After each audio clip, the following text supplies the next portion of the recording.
Ooh, okay. Well, oh gosh, I don't know. Can you turn it down just a little bit or a lot? Um, testing, testing. Oh, that's perfect. Thank you. So, guys, thank you for coming. I mean, gals, thank you for coming. I wanted to start with prayer. Is that okay with everybody? Okay. Will you bow your head? God, I just thank you for these ladies and Aaron that are here. And I thank you for their families, for their children, for the children that they're here for. God, I ask your blessing to just be poured out on each person, and especially the children. God, just take our children and wrap them up in love and encouragement and strength and faith and, do your thing. You are so good, God. Thank you. Amen. So let's see here. Oh, okay. Um, my name is Nena. I needed the paper for that. At 4C Therapeutics, I work with children, adolescents, and with adults. And I work with kids who have problems with anxiety, depression, trauma, separation anxiety. I work with couples. So, but this all came from not really my education, which is my background is I have a bachelor's and a master's from UT in experiential counseling. And but this came from experience with my son. And it also came from him. He helped me create this program. So I just wanted to tell you a little bit about it just to inspire you, hopefully, like I feel like I've been inspired. And a lot of this also came from God. He really spoke directly to my heart about parenting because I was lost. I was completely lost. Because when you have a child, you are prepared to love that child. This is something Karen and I talked about before I came over here. You're very prepared to love the child. When you're pregnant, you buy all this stuff and you create the room and you're so excited and you can see yourself holding that baby and loving that baby and connecting with that baby, but you never see how angry you're going to get at that child. You don't prepare for that. You do not prepare for that, and yet it happens with probably the first day. And that's hard because you blame yourself. You feel bad. You feel embarrassed. You feel ashamed that you would ever get angry at this little gift from God. But it happens to all of us. So don't blame yourself. Just have self-compassion. Understand that you make mistakes and that it's going to get better. So this is kind of my story of how things got better, okay? So on the night of October 26th, 2014, my son did something that only 0.1% of babies do, and he wasn't even born yet. He was breech, and I was scheduled to have a C-section the next morning, so I did what any sensible mom would do. I went to a comedy show that night. Oh, and Aaron, if you'll show that first picture. Yes, there I am at Last Comic Standing, myself and my husband. Last Comic Standing comedy tour the day before I'm set to give birth. So I laughed a lot that night. It was a really good show. And my son was, wow, this is hilarious. Kick, kick, kick, just going wild. And I thought, he's very movable. He's moving a lot. Something is happening. So when I went the next morning to get prepped for my C-section, I said, I think he flipped. And the doctor said, there's no way. You're at 39 weeks. After 37 weeks, they do not flip. And I said, he flipped. I really think he flipped. So they said, fine, we'll do an ultrasound. And I was right. I had laughed him around. He had flipped. So they sent me home and said, well, we'll just wait, for him to be ready to come. So I went home. I was already at 39 weeks. 2 weeks later, at 41 weeks, I went back to the hospital and gave birth to my son. Will you show that? There he is. Look at him. That's 4 days. Already smiling. He was born on November 9th, 2014, and my life obviously completely changed forever.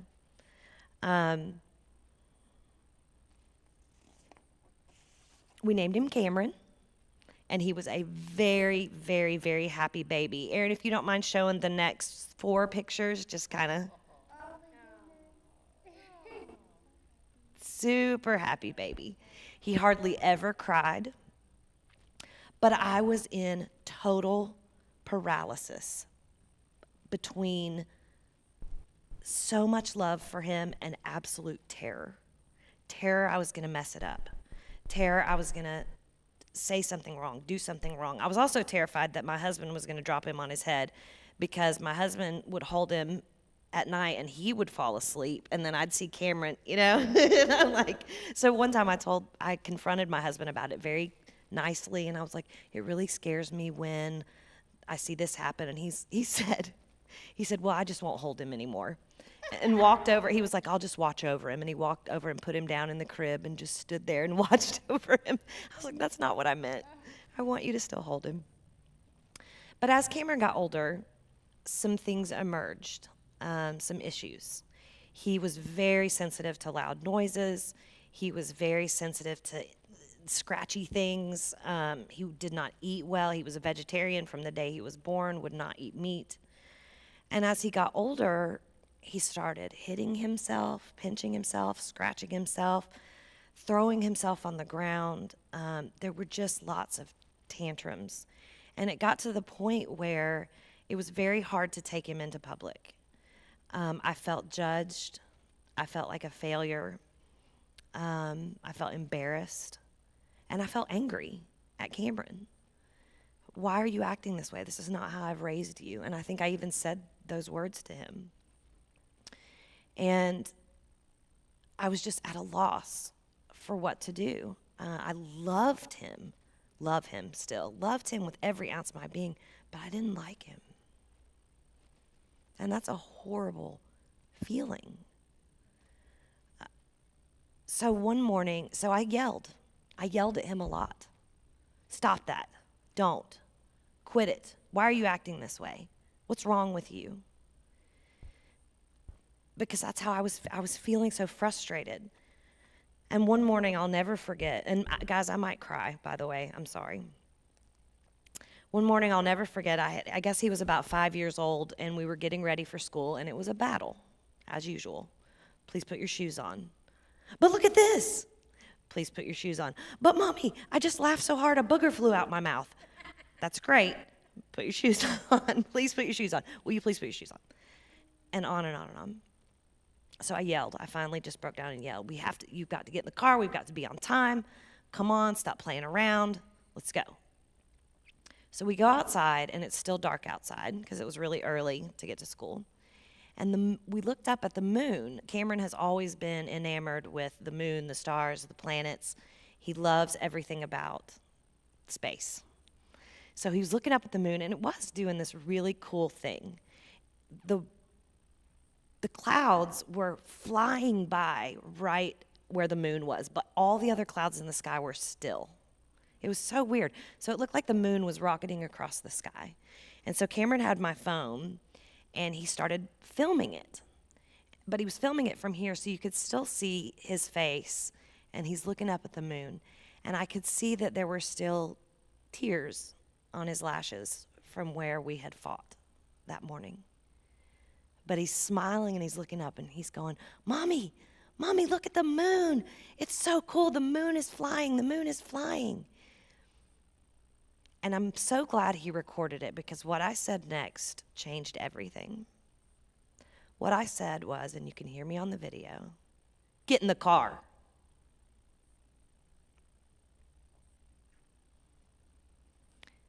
Yeah.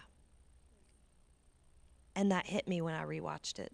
Here's this child that I love. I love his excitement for the world. I love that he's sitting there marveling over God's creation. And instead of encouraging it and jumping in with it, I said, get in the car in the meanest possible voice to my baby. And I struggled with that a lot. So I was praying one night, and I was asking God a little bit about my parenting, but more kind of like my overall life. I was like, what do you want me to do? What do you want from me? What should I do with my life? And he said to me very clearly, well, what skills and talents have I given you? And I was like, oh, okay, well, I can do this, I can do that, I can do this. And he's like, well, what do you think I'd like for you to do with those skills and talents? And I was like, well, I kind of think you want me to change the world. And he was like, yes, exactly what I want you to do. So I was like, okay, I'm going to get a big TikTok account.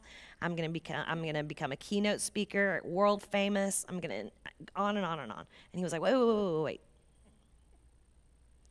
I do want you to change the world, but I want you to change your world. Define your world. And when he said that, the flash of my family went through my head, and especially Cameron. And I realized I also have an eBay business where I sell vintage toys. And there are times that some people on eBay are not really that nice. But I was going out of my way to be polite. I'm typing. They would say, well, you forgot to send this. And I'm so sorry, blah, blah, blah, blah. You're the worst seller ever. Or just putting all my heart and soul into being polite to these people. And yet I would come home, and if my husband didn't say hi to me, I wouldn't say hi to him because I know how to play that game. And if my son was acting up, I was going to get his obedience and get him under my thumb and make sure. And I was not being my best self for my family. I was rude at times. Then I realized that obedience, the opposite of disobedience, is not obedience. It's connection. And what God showed me next is really kind of cool. And I brought this picture here. That's a picture that my husband painted. And it had been sitting in my living room or actually my office for months. And it's not really the normal type of picture that he paints. So I asked him, what are you going to do with that picture? He said, I don't really know, but I don't think it's finished. And I said, okay. So go back to 11/21/21, which is when I had my epiphany, when I asked God, what does he want me to do? He wants me to change my world. Well, I'm still me, so I'm still like, hey, I'll get on TikTok right now and I will describe this epiphany that I've just had, and I'm going to need a backdrop picture for that. So I want to show you I typed in picture of heaven. It's not going to come on the screen, sadly. It's going to be on my phone. I typed in picture of heaven, and this is what I got. And I was like, that looks strangely like my husband's picture, especially the moon, which I didn't even notice in his picture. Karen, do you mind bringing that a little bit closer? I don't want to mess up this thing. You could just bring the picture. Yeah, forget. Okay. I didn't even realize really there was a moon in this picture. And it's right where this one is as well. So there's a lot of things I didn't realize were in this picture. So I'm getting ready to show you something really cool. I think it was God's way of letting me know I was kind of on the right track. So I was sitting by this picture one night after I'd had this epiphany of how we are supposed to be our best selves for our family and how I was supposed to change my world. I actually called a family meeting the next day and brought my whole family together and explained to them what had happened and just told them about this philosophy that we should be the kindest to each other, that we should celebrate each other's victories and not dwell in each other's issues. Because with my family, and I love my family, if they're watching this, I love you so much. You were the. Sitting here. Oh, well, this family member is here. Yeah, but she already knows all this.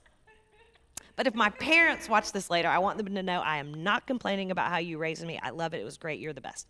However, we we had this habit of really talking great about each other behind each other's backs. But to our faces, we kind of say things like, and I think it was We try to improve each other we try to improve each other. Yes, with our own opinions. by pointing out flaws. You're doing it wrong this way. Maybe this will encourage you to do it correctly. Okay? So I realized that my family needed to hear this epiphany as well. So I had the family meeting and we talked about it and we talked about a lot of stuff. And then I was sitting by this picture one day and I looked over and I was like, am I seeing what I think I'm seeing? And then I called my husband. He was asleep up in bed. And You had already seen all this before the family meeting. yes, I had. And thank you for pointing out what I did wrong. See, she was given an example. That's all it was. We like to keep this in the moment. So I look over at this picture and I see my son's face as clear as day in this picture. And then I see a woman's face, which is kind of looks like me, but kind of not, but I assume it's me. So, okay, it looks exactly like me. So I called my husband. I said, did you put faces in this picture? He said, what picture? There's my son's eye, nose, mouth. You see the eye so clearly? Yeah. Here's me, my hair is kind of blowing in the wind, lips. Do you see it? Yeah. Oh, I see it. Yep, that's me. What? And there's my son. Look at that eye and nose. Oh my gosh. Hi, welcome. Oh, yeah. I'm just blown away by that. That even looks like him. And it looks like you looking at him. Yep. And see, I've always thought this looked like An angel. looking down. Yep. And then I thought that this looked very much like an angel. Karen and I both thought that. With her wings here, her hands reaching out. This is her hair, her head and face. She's kneeling on this cloud. I don't know if you can see that as much. This is a picture that my husband painted, and it helped me have an epiphany about parenting. And there are secret faces in it that I didn't know. Right here is my son's face in the clouds, and there's me. So I felt like God was really giving me a sign that this was the right thing. So I started changing the way that I parented Cameron. And that's what the pinky promise is about, because I pinky promised him that things were going to get better. And then I asked for his help. How do I make things better? Oops. So let me look and see where I am. Yeah. I had been teaching him about fear instead of love, because I was demanding or trying to demand that he be obedient. And in the way that I was doing it, I wasn't taking into consideration impact versus intention. So when we're with our kids, we often intend what we're saying to be very helpful, to be motivating, to get them on the right track. But our impact might be that our child ends up fearing us, ends up feeling like they can't talk to us, ends up feeling like they're wrong, they're bad. Do you know what I'm saying? So if my impact, if he does something wrong, or if my intention when he does something wrong to get him back on the right track, and I say something like, why would you do that? Why would you act that way? Which I have said. What he hears is, I'm bad, I act badly, and mommy doesn't like me. And the thing about children, especially little children, they pay you back. But I mean, they also pay you back with love. Their capacity for joy and love is huge. And if you will connect with them, get on their level, and I mean literally too, but adopt a playful attitude. That's the number one principle in the Pinky Promise program. It's a lot of P's. Is to adopt a playful attitude with everything you do. That means even when you discipline them. So with Cameron, a lot of the things that I have incorporated are creative things. Like if I'm trying to get him to go upstairs, I'll say, instead of saying, "Hey, it's time to go upstairs," I'll say, "I wonder who can get to the bottom of the stairs the fastest," and then I'll start, and then he'll run, and then I'll say, "Hey, have you ever counted how many stairs there are? Go to step number 11 and see how quick you can get to step number 11." And then, and that gets him upstairs. Yes, it takes a little longer. It takes a little creativity. It takes a little effort, but we've connected. It was fun. And in the end, he was obedient. He did exactly what I wanted him to do. I just gave him choice and I made it fun. When I ask him if he wants to take a bath, I'll say, "Do you want to take," or, what I'm saying, what I used to say was, "It's time for your bath." And that would cause a huge meltdown. So instead, what I say is, "Do you want to take a bath or a shower? And do you want to do it before dinner or after?" It's still, the reason that so many people stay away from positive parenting is they're so worried that it's not going to set boundaries and limits and structure, that their kids are just going to run wild and that we're going to be like, "Let's talk about it." That's not what it's about. It's about putting effort into your boundaries and limits and structure. So I still have structure, I still have boundaries, but I also have connection. And that is the most important thing you can have with your child, is connection. Will you put up, Aaron, are you still up there? Okay, will you put up the discipline picture? Yeah, that's the one. So I want to read this out loud. Discipline is helping a child solve a problem. Punishment is making a child suffer for having a problem. To raise problem solvers, focus on solutions, not retribution. And that's the second principle in the Pinky Promise program, which is be solution focused. Always talk about getting into the solution. So your child might want to go on and on about the problem. And that's good. Sometimes you need to listen and validate their feelings and explain to them that it's okay that they're feeling the way that they're feeling, or however you want to handle that part. But then get into the solution and ask for their help. How do you think we should solve this? I asked Cameron last night. I said, "Hi. Hi. You're so cute." Sorry. Squirrel. Baby. Yeah, baby squirrel. So I asked Cameron the other night. He did something. I can't even remember what it was. He lied. And I said, "This is the consequence for lying."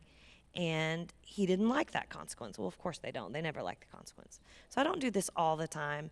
But I said, "Well, help me. What do you think? What's going to teach you about lying?" And he was like, "This." I said, "What?" He said, "You talking to me and telling me." And then we introduced, I think, what's the most important thing in parenting, and that is the idea of trust and losing trust. So a kid doesn't understand that it's necessarily wrong to lie because they're like, "It helps get me out of trouble. I'm not telling you things you don't want to hear." But if you explain to them that it damages the relationship. So Cameron has started, and this was his idea. I don't necessarily recommend putting kids on a scale of trust level, but that's where Cameron went with it. So he'll ask me, "What trust level am I at right now?" And I'll be like, "Well, because of what you just did, you're at a 4, and it's a scale of 1 to 10. And he'll say, "A 4.1, maybe?" And I'll say, "You know what you can do to become a 4.1? And I'll tell him. One thing that we started doing is letting Cameron go. I mean, he's 8 years old, but we still sat in the room with him every night, either rocked him to sleep, read him a book, or did mindfulness with him. And I told him that I wanted him to start going to bed by himself. And he was very, very reluctant. And I said, so the first time that he did it, I said, wow, you earned so much trust with me last night because you went in your room and you stayed in your bed and you went to sleep all by yourself. And that was enough to motivate him to do it over and over and over and over again until now he goes to bed completely by himself. And he'll even be like, can you leave now? Because we still read him a book before he goes to sleep. I still think right before bedtime is a great connection time. But then I leave and let him put himself to sleep. And it's working because I tell him how valuable it is to our relationship that he earns my trust. And then on the opposite hand, when he does something sneaky or manipulative, I let him know, you're going to have a consequence, but also the natural consequence is that we've lost trust in you. And that's really hard. And he'll immediately say, well, how do I get it back? And that opens up a dialogue to talk about how do you earn trust. They are not going to learn that. There's not a class for that in school. They're not going to really learn that much about trust. And I mean, they are. I know Karen's a teacher, and she could bust in here and tell you how many times she's helped her kids learn about trust, and I know that's true. But not all teachers are as amazing as my sister. I don't think everyone would agree with that. I wholeheartedly agree. So I've given you the two principles of the Pinky Promise. One, which is adopting a playful attitude, and then 2, being solution focused. And then 3, be vulnerable and honest without defensiveness. That is so tough because we want to defend ourselves. We want to say why we're doing what we're doing. If a kid is like challenging us in some way, we want to give all the reasons why what we're doing is right, and we don't listen. We don't listen to what they're really asking. So be vulnerable, be honest, and be defensivelessness, if that's a word. Don't be defensive. Hear them, listen to them. And then the 4th thing is be curious about the other person's experience. So I'm going to give you an example of something, and this comes from my favorite comedian, Brian Regan. He talks about how he was at a parade, and he was watching this kid with his mom, and the kid had a balloon. And a wind came, and it kind of pulled the balloon out of his hands, and the kid was probably about 3 or 4. And the balloon, ooh, and the kid was like, you know how kids do. He lost his mind. And the parents were like, stop that. It's just a balloon. Quit it. Why are you acting that way? And Brian was like, man, just imagine if that was your wallet. And it started floating away on a string. My wallet. We'll get you another one. I want that one. That one has all my stuff. Right? Understand things from their perspective. Be curious about where they're coming from. Ask them why this is so important to them. So instead of, let me see, hold on. Yes, instead of doing these things, these 3 things don't work. Number 1 and 2, you're going to be like, oh yeah, I knew that. Number 3, you're going to be very surprised. Number 1 is threats. First of all, we're not that consistent with our threats anyway. You know how we do. If you do that one more time, I'm taking that away. I told you if you did that one more time, I was going to take it away. Now, seriously, I'm going to take it away if you do that one more time. If you do that again, then I'm taking it away. And they already did it. And they're like, oh, so I can push these boundaries until you raise your voice. Until you raise your voice, I'm fine. I'm good. I don't have to do it, you know? Let's take a baby break. So threats don't work, and all they promote is a fear of negative consequences instead of being solution focused. And they're not doing things for intrinsic value. They're not just like, well, this is the right thing to do, so I should do it. They're not doing things because they're scared that you're going to punish them. And we don't want a fear-based child that brings anxiety in adolescence and adulthood. Sarcasm. There's a place and time for good, funny sarcasm, but it undermines your child's experience and devalues their emotions and what they have to say. In other words, you're saying, you should not feel that way. And then here's the surprising one, rewards. It doesn't work. It works for a time, but then it doesn't. And it's teaching them to do things for a prize. And it's not teaching them to do things because it's the right thing to do. And they're also not getting joy out of recognizing that this brings about trust. This brings about more responsibilities being given to me. This brings about me being more of an individual person instead of relying on mom and dad to tell me all the time, that's not right to do, that is right to do, that's wrong, that's bad. Do you know what I mean? It's helping them grow up. So, can you show the one that says, Aaron, can you show the one that says beneath every behavior? Oh, perfect. Beneath every behavior there is a feeling, and beneath each feeling is a need. And when we meet the need rather than focus on the behavior, we begin to deal with the cause, not the symptom. Did I already say that one? No. Okay, good. So I begin to look beyond the behaviors and see the feelings driving them. So I had to learn that a kid's brain is just not fully developed yet, and that they are functioning from their amygdala. Your prefrontal cortex is where you have reasoning and discernment and judgment. That's not in their head yet. The amygdala, the fight or flight response, that impulsive amygdala is what is firing full tilt from childhood to adolescence. And we don't get why they don't understand, you know? They can't.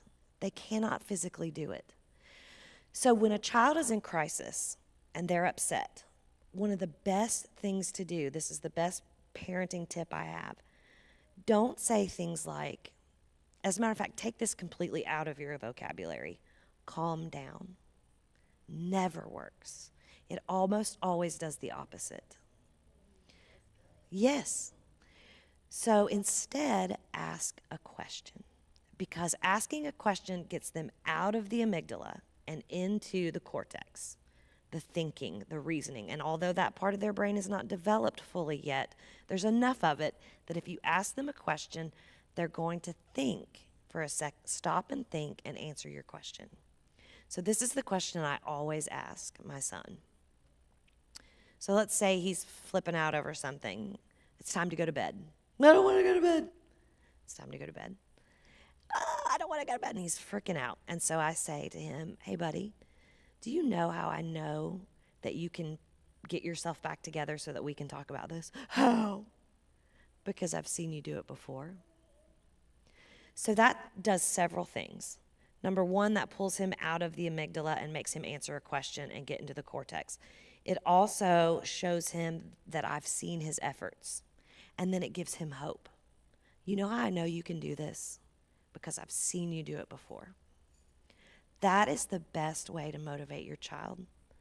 You know how I know you can climb to the top of that slide? Because you're strong. You know how I know you can paint this picture well? Because I've seen how creative you can be when you do A, B, and C. That's the best way to motivate and teach your child. You know how I know you can go to bed right on time and go to sleep within minutes? Because I've seen you do it before, and I was so proud of you when you did it. And that really helps. And you don't have to yell. I also learned that above all, what we role model is what we will see in our children. So when a child is in chaos, it is our job to add comfort and not more chaos.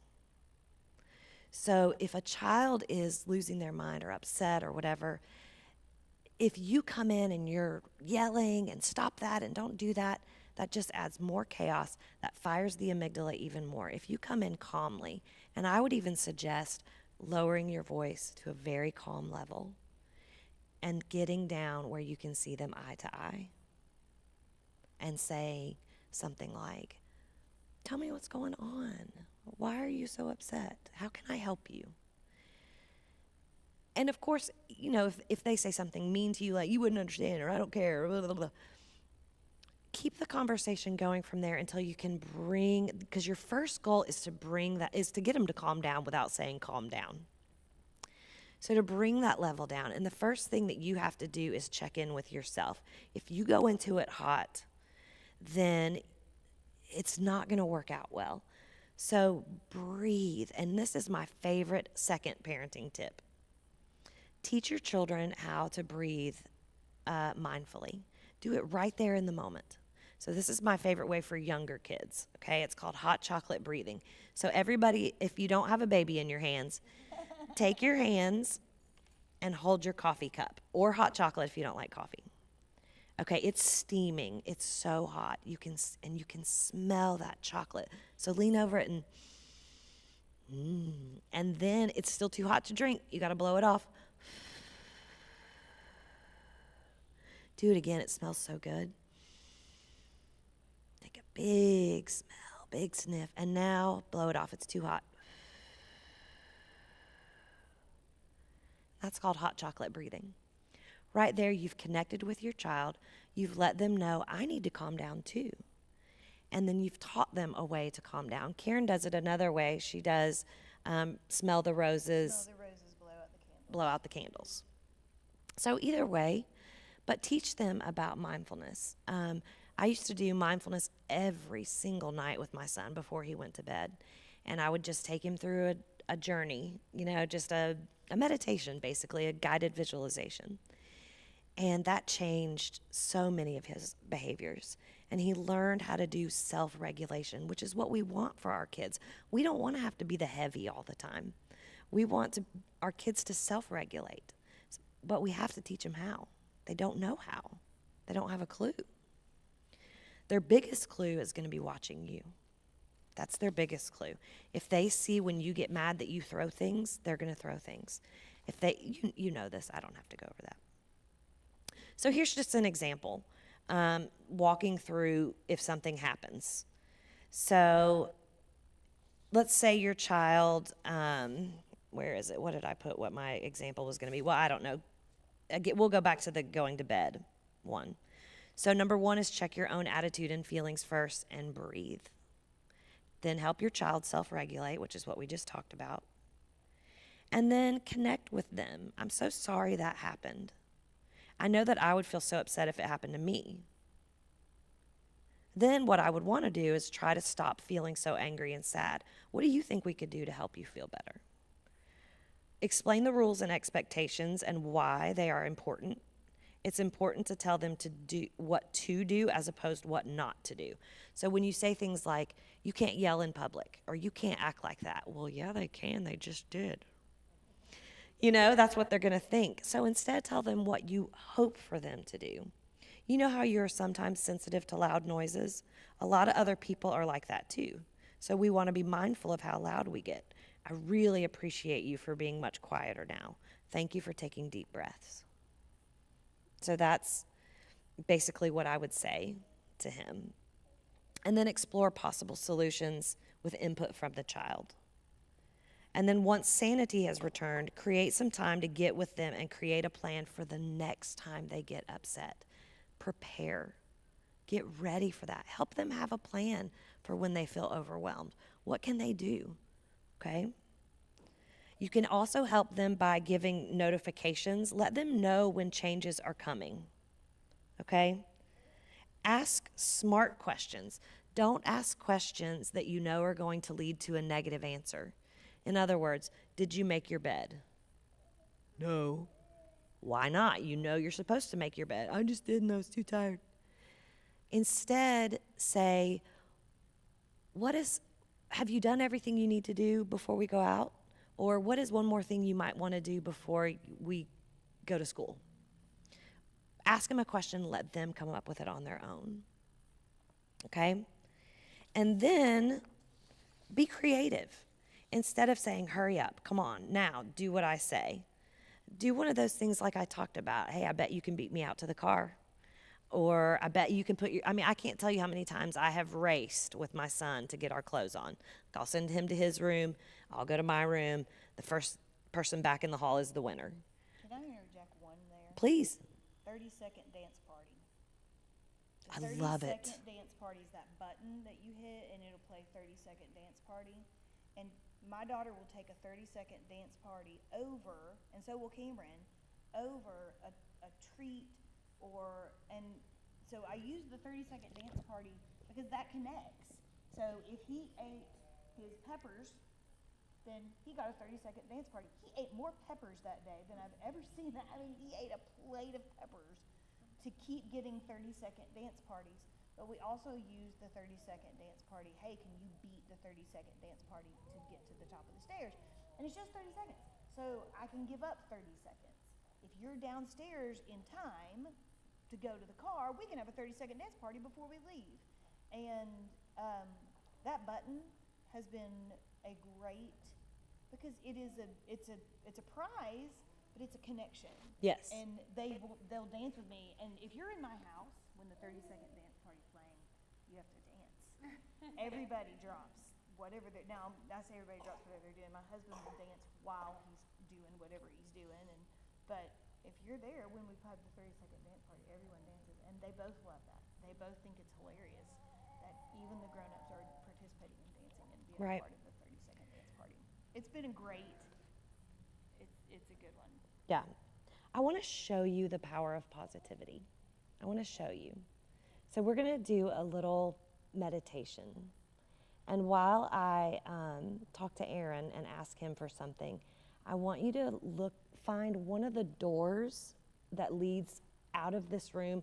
Focus on it till you get a picture of it in your mind. Okay, so just find a door, stare at it for a minute, and get it in your mind. And Aaron, this is when I would like for you to please play just some music. Does it need to lead outside or? Doesn't matter. Any door. Sorry. No, you want to do the right thing. Now let your eyes close. And just breathe deeply all the way into your belly. Let the lines in your forehead smooth out by softening your eyes. And let your shoulders fall away from your ears. And just breathe. And in your mind's eye, see that doorway that you were looking at. And imagine someone that you love and care about very much comes through that door and walks right up to you. Did I do that? Yeah. I did? With what? Somehow probably where the headset. That's a rude awakening out of a meditation. Let's try it again.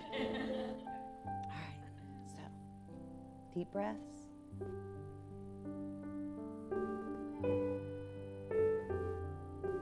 Imagine that doorway and seeing somebody that you care about and love coming over to you and taking your hands. And they get down on your level so they can look you right in the eye. And they say to you, you are good. You are good. I'm proud of you. I love you so much. There's nothing wrong with you. Nothing that needs to be fixed. I cherish you.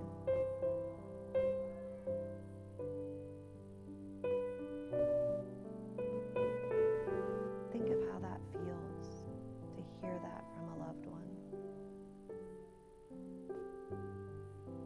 It's transformative. Now take your hand and put it up on your heart. And say those those same things to yourself. I am good. There's nothing wrong with me. Nothing that needs to be fixed. I am loved and I am cherished.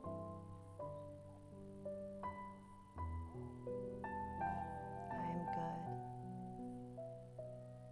You can put your hand down and open your eyes when you're ready. It feels good. It feels really good to have somebody come that you love and say positive, nurturing things to you. And that's what we can offer our kids. We can offer them our unconditional love. We can offer them guidance, because if they don't get guidance from us, they're going to get it from somebody else. They're going to get guidance. They're going to figure the world out. If it's not from us, it'll be somewhere else. And we may not like where they get it. The truth is that whenever your child asks you, "Play with me, Mommy," your answer should always be yes. And I don't say that to shame or to blame, because Lord knows I've said, "Not right now, later, I can't, I'm writing a speech for church." But what I've learned to say is, "Can you give me 5 minutes?" Or I've said, "I absolutely want to play with you, but it might be tomorrow. Or it might be later tonight. When can you work me into your schedule?"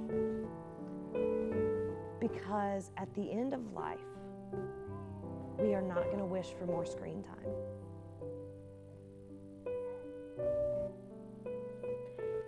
And things changed with our kids when screens came around, not just because children got phones, but because we got phones. How many times has Cameron looked up at me and said, "Mommy, watch, Mommy, watch." And I'm like, hold on. "Mommy, watch me. Mommy, watch me." How much will I pay to hear "Mommy, watch me" when he's gone? And I don't mean dead. Girl, let's not go that dark. But I mean when he's out of my house. And that's what I try to think about. I try to think about what love really is and what's really important. And we normally read this at weddings, but I want you to hear this as it applies to our children. Okay? Love is patient. Love is kind. It is not jealous or boastful. It is not proud or rude. It does not demand its own way. It is not irritable, and it keeps no record of being wronged. It does not rejoice in the wrong, but celebrates what is right. Love never gives up, never loses faith. Love believes all things, bears all things, hopes all things. Love never ends. It's different when you think about it towards your husband or your wife or your children.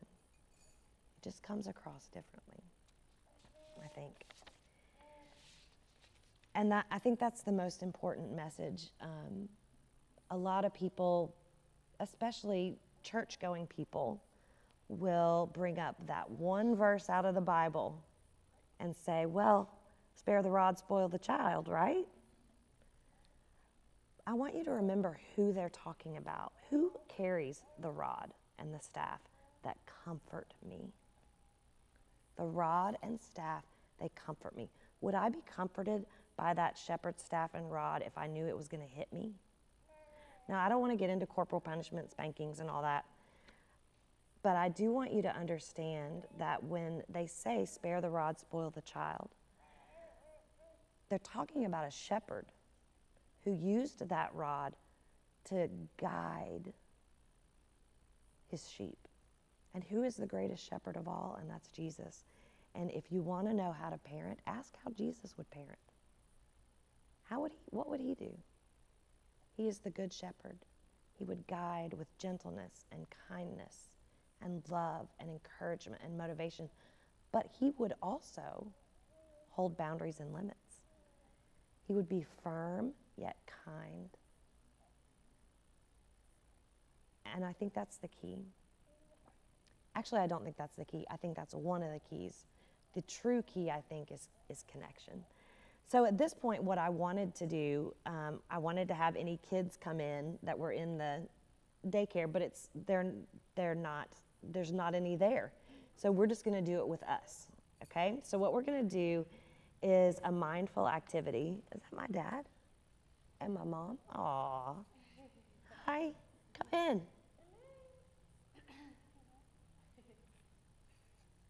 We're just getting ready to do a really neat activity. We are just getting ready to do a really neat activity. Mom, Have a seat. You're glowing. Oh, you are in your pocket. Your phone. In general, she was just glowing. It's like either there is a sniper. Gosh. So is it okay if I take this off for this part, Aaron? In the live stream there, maybe. Okay, can I take this thing off and turn it off?